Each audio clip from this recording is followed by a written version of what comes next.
Jérémie, chapitre 3. Il dit: Lorsqu'un homme répudie sa femme, qu'elle le quitte et devient la femme d'un autre, cet homme retourne-t-il encore vers elle? Le pays même ne serait-il pas souillé? Et toi, tu t'es prostitué à de nombreux amants, et tu reviendrais à moi, dit l'Éternel. Lève tes yeux vers les hauteurs, et regarde. Où ne t'es-tu pas prostitué? Tu te tenais sur les chemins, comme l'Arabe dans le désert, et tu as souillé le pays par tes prostitutions et par ta méchanceté. Aussi les pluies ont-elles été retenues, et la pluie du printemps a-t-elle manqué? Mais tu as eu le front d'une femme prostituée. Tu n'as pas voulu avoir honte. Maintenant, n'est-ce pas? Tu cries vers moi. Mon père, tu as été l'ami de ma jeunesse. Gardera-t-il à toujours sa colère?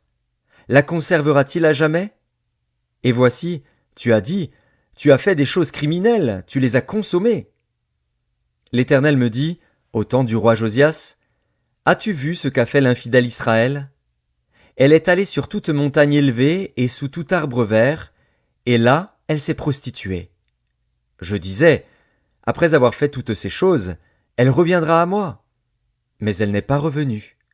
Et sa sœur, la perfide Juda, en a été témoin.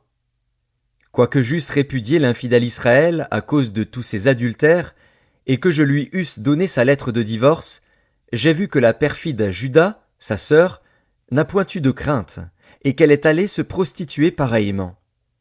Par sa criante impudicité, Israël a souillé le pays, elle a commis un adultère avec la pierre et le bois.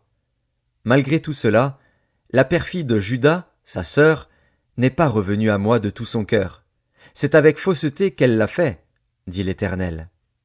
L'Éternel me dit, l'infidèle Israël paraît innocente, en comparaison de la perfide Juda. Va, crie ces paroles vers le septentrion, et dis, reviens, infidèle Israël, dit l'Éternel.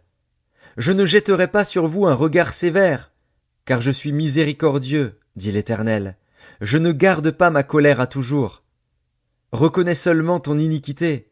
Reconnais que tu as été infidèle à l'Éternel, ton Dieu, que tu as dirigé çà et là tes pas vers les dieux étrangers, sous tout arbre vert, et que tu n'as pas écouté ma voix, dit l'Éternel.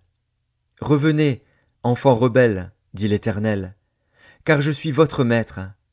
Je vous prendrai, un d'une ville, deux d'une famille, et je vous ramènerai dans Sion. Je vous donnerai des bergers selon mon cœur, et ils vous paîtront avec intelligence et avec sagesse. Lorsque vous aurez multiplié et fructifié dans le pays, en ces jours-là, dit l'Éternel, on ne parlera plus de l'arche de l'alliance de l'Éternel. Elle ne viendra plus à la pensée. On ne se la rappellera plus, on ne s'apercevra plus de son absence, et l'on n'en fera point une autre. En ces temps-là, on appellera Jérusalem le trône de l'Éternel. Toutes les nations s'assembleront à Jérusalem au nom de l'Éternel, et elles ne suivront plus les penchants de leur mauvais cœur. En ces jours, la maison de Juda marchera avec la maison d'Israël. Elles viendront ensemble du pays du septentrion au pays dont j'ai donné la possession à vos pères. Je disais, comment te mettrais-je parmi mes enfants, et te donnerais-je un pays de délices, un héritage, le plus bel ornement des nations? Je disais, tu m'appelleras mon père, et tu ne te détourneras pas de moi. Mais, comme une femme est infidèle à son amant, ainsi vous m'avez été infidèles, maison d'Israël, dit l'Éternel. Une voix se fait entendre sur les lieux élevés. Ce sont les pleurs, les supplications des enfants d'Israël, car ils ont perverti leur voix, ils ont oublié l'Éternel, leur Dieu.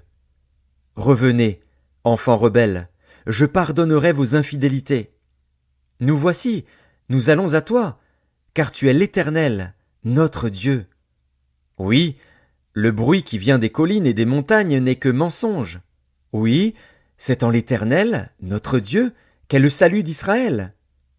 Les idoles ont dévoré le produit du travail de nos pères, dès notre jeunesse, leurs brebis et leurs bœufs, leurs fils et leurs filles. Nous avons notre honte pour couche, et notre ignominie pour couverture. Car nous avons péché contre l'Éternel, notre Dieu, nous et nos pères, dès notre jeunesse jusqu'à ce jour, et nous n'avons pas écouté la voix de l'Éternel, notre Dieu.